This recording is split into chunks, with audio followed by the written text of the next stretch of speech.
Bonjour, bienvenue sur RJL, c'est Edmond, c'est Klezmer Attitude.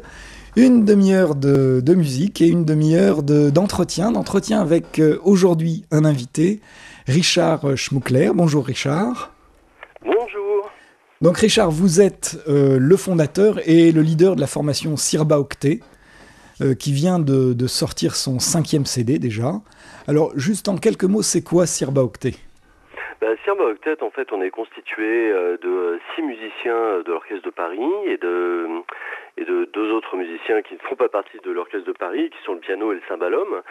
Et le principe du Sirba est de reprendre en fait des thèmes traditionnels d'Europe de l'Est, soit yiddish, klezmer ou tzigane, et de les réécrire d'une certaine façon avec notre savoir-faire classique, je dirais. Alors on appelle ça, moi j'ai lu, je ne sais pas si c'est dans la brochure de votre CD ou ailleurs, j'ai lu ça qu'on appelait ça le style classic world, par opposition à la world music. Est-ce que c'est ça ? Oui, c'est un terme que j'ai inventé quasiment au début de la création du Sirba, puisque voilà, il faut mettre des noms en fait sur ce qu'on fait ou voilà, pouvoir expliquer un tout petit peu à travers des expressions très courtes ou résumer en fait ce que l'on est, et en fait ce qu'on fait est du classic world, et c'est tout à fait exact. Voilà, donc un mix de musiques, ce qu'on appelle les musiques du monde aujourd'hui, qui sont les musiques traditionnelles, mais le plus souvent réécrites, réarrangées, réinterprétées, et la fusion avec le monde du classique. On va écouter tout de suite un premier morceau, c'est Aura Dance. Donc une aura, c'est une danse. Aura Dance, c'est la danse... Alors en fait, la Aura Dance qui est suivie après avec la Aura Flacailor, il faut juste savoir en fait que la Aura Dance, donc c'est une forme de valse, ce qui est assez rare d'ailleurs dans les auras, donc c'est une aura de style un peu viennois, et en fait c'est la danse des jeunes filles à marier, donc c'est une danse de séduction avec beaucoup de timidité, voilà, et la aura Flacailor, qui n'a strictement rien à voir au niveau du style, puisque là c'est un morceau de bravoure pour le cymbalum, mais il se trouve que c'est la danse des jeunes garçons qui sont juste après la période de la comment dire voilà, qui sont à peu près, qui ont une vingtaine d'années, et jusqu'au moment où ils sont à marier, on les appelle les flacao. Et en fait, donc, c'est la danse des jeunes qui sont sortis de l'adolescence, mais qui ne sont pas encore à marier. mariée. Alors Voilà. on écoute ces auras Avec par plaisir. le Sirba Octet.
Voilà, les deux auras qu'on a entendues par le Sirba Octet. Donc, je rappelle, je suis avec Richard Schmuckler, le leader de cette formation.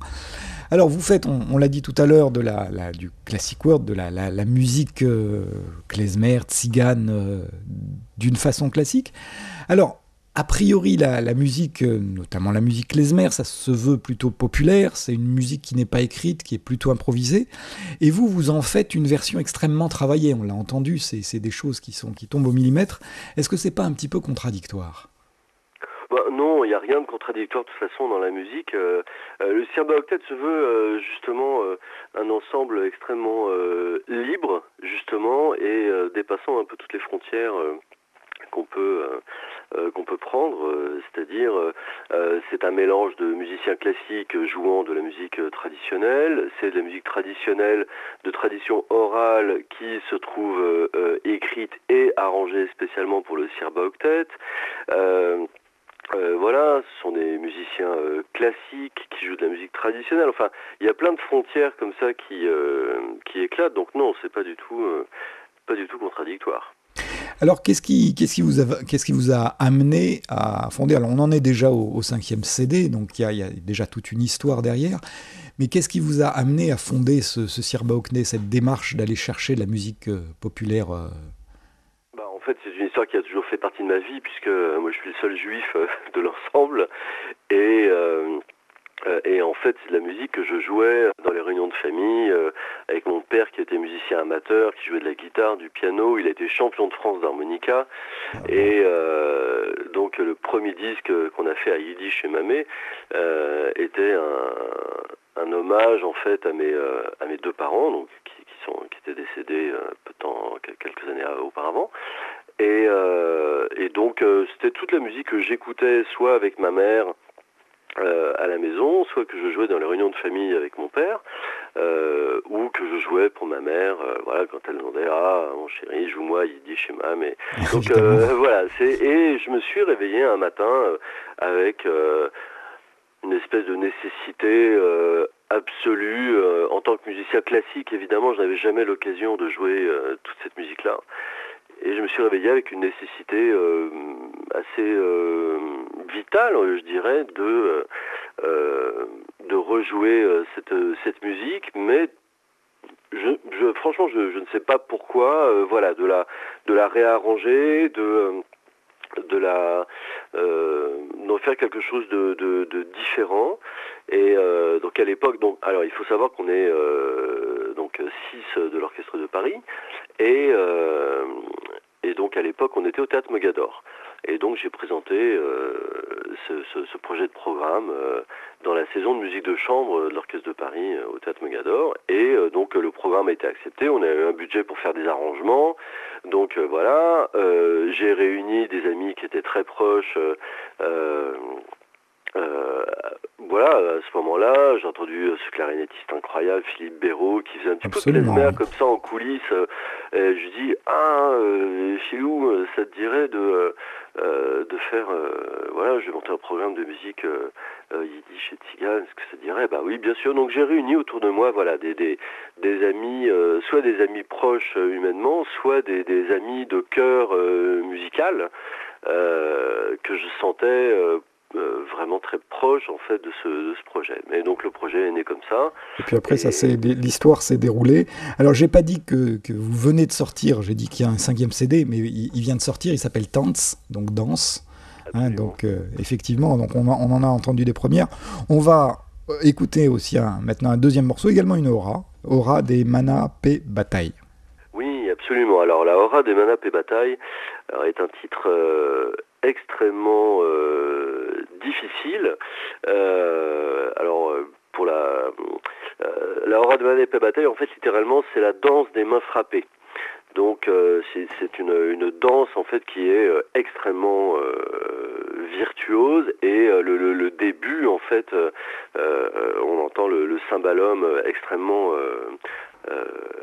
violent en fait qui accompagne le violon, et puis après la danse se déroule et suit, puisqu'en fait je fais une chose aussi, c'est-à-dire que quand je parlais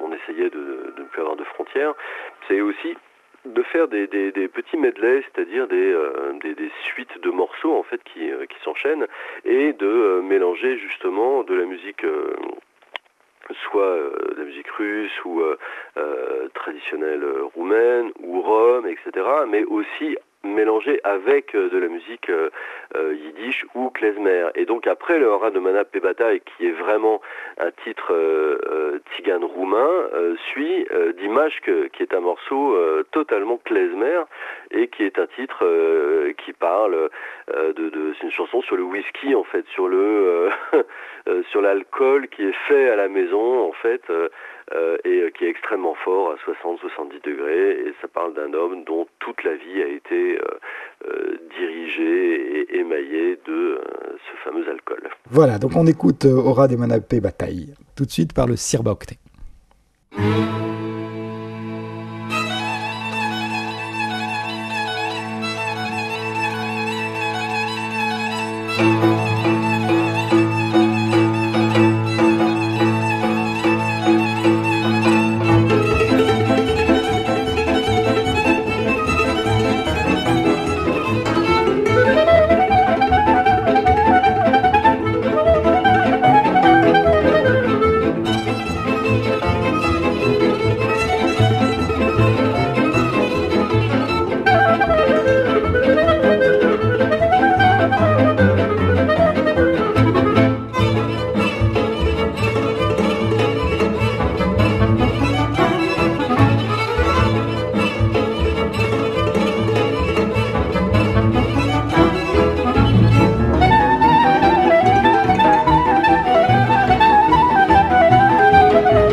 Voilà, le Sirba Octet qui est interprété. Donc, c'est un morceau tiré du CD qui vient de sortir. Tante, c'est un très beau CD. En plus, un beau coffret, un très bel album que je vous conseille. On est au moment des cadeaux, que ce soit les cadeaux de Hanouka ou les cadeaux de Noël. Donc, c'est une belle idée de cadeau. Donc, je suis avec Richard Schmuckler, fondateur et leader de cet orchestre. Parlez-nous un petit peu de cette musique. Il y a dans ce mélange entre musique classique et musique traditionnelle, notamment musique traditionnelle yiddish, vous avez eu un prédécesseur illustre qui s'appelle Yitzhak Perlman. Il a eu aussi cette tentation de revisiter les airs klezmer. Quelle différence vous faites dans la démarche par rapport à ce qu'il a pu faire dans les années 95 ? C'est-à-dire que Yitzhak Perlman est un incroyable violoniste soliste. Ce qu'a écrit même John Williams pour lui et pour la liste de Schindler, ou ce qu'il a pu faire, c'était pour un instrumentiste soliste de incroyable talent qui aura marqué vraiment le XXe siècle d'une façon extraordinaire. Le Sirba Octet, c'est un ensemble. Donc, oui, c'est moins un violoniste dans la lumière, quoi. Oui, voilà, ou dans ce cas-là, on est 8 dans la lumière, ou c'est beaucoup plus, c'est un ensemble en fait, c'est pas, il y a pas quelque chose de comparable. Après, les arrangements de ce qu'il fait sont magnifiques. On fait une Prepitchi qui est absolument superbe. Nos arrangements sont différents parce que écrits par quelqu'un d'autre. Et comme toute cette musique est de tradition orale, donc elles doivent être réécrites en fait par des arrangeurs. Donc nous, on a un arrangeur, Cyril Laine, qui est professeur d'écriture, de composition au Conservatoire national supérieur de musique de Paris. Donc vraiment tout le monde est classique, sauf le cymbaliste qui lui est moldave et de tradition vraiment traditionnelle.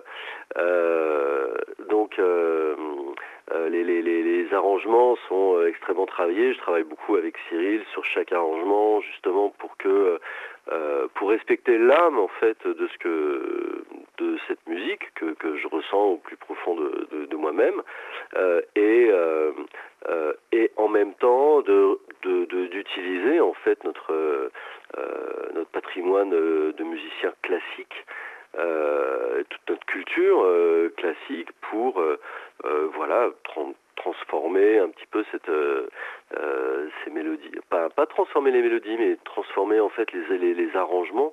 En tout cas, on sent bien, quand on vous écoute, on reconnaît tout de suite le style Sirba Octet. Bon, moi, je vous écoute depuis le début.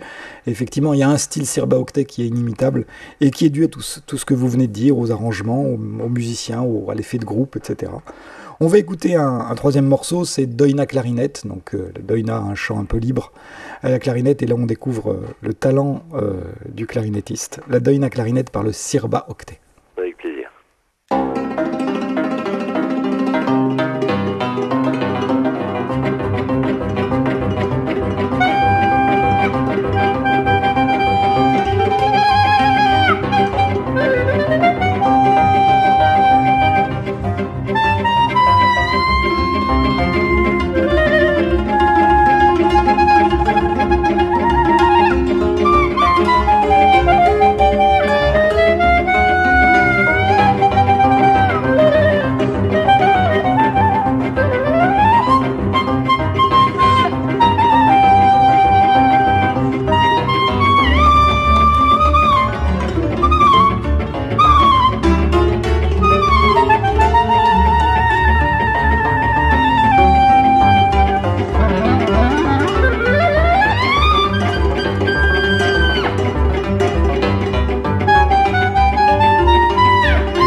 Voilà, c'était une doina.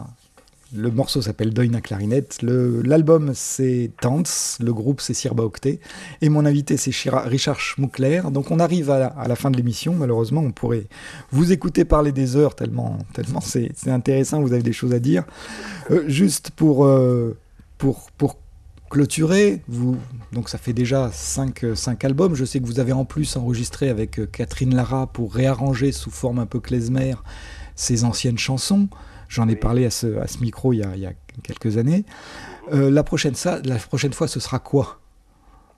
Écoutez, on a fait la création aussi cette année d'un programme avec orchestre symphonique qui s'appelle le Sirba Orchestra.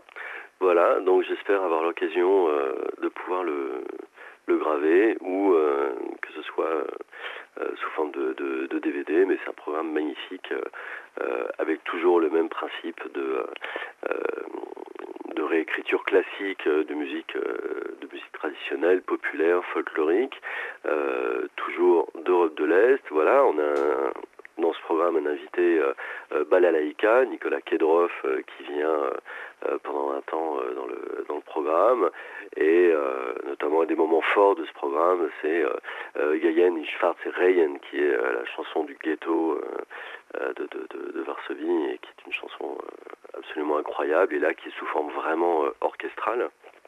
Donc rarement entendu voilà, de cette façon-là. Et donc ce sera sûrement la prochaine étape, voilà, c'est de mettre sur pied un enregistrement de ce programme. Eh ben, c'est un joli projet, magnifique. Ben, je vous inviterai au moment où ça sera sorti. Je serai ravi de vous avoir à nouveau à ce micro pour en parler. Voilà, donc on va terminer avec Gutevor. Ah. Voilà. Gutevor, qui est la chanson de Shabbat pour souhaiter une bonne semaine et juste rendre hommage à Shura Lipovski, dont je me suis inspiré dont j'ai écouté son disque Tsart, et il y a Gutevor à l'intérieur, et ça a été une gageure un peu de faire un arrangement de ce titre dont le thème est extrêmement court. Et Cyril Lehn en a fait, voilà, puisque vous allez ce qu'on va écouter, qui à chaque fois m'émeut toujours énormément. Voilà, ben c'est la récompense pour tous nos éditeurs qui vous ont écouté jusqu'au bout. Hein, c'est ce joli morceau. Merci beaucoup Richard d'avoir été avec nous dans cette émission. Voilà, je rappelle le CD qui s'appelle Tanz, le Sirba Octet. Je vous souhaite une bonne semaine et vous donne rendez-vous à la semaine prochaine.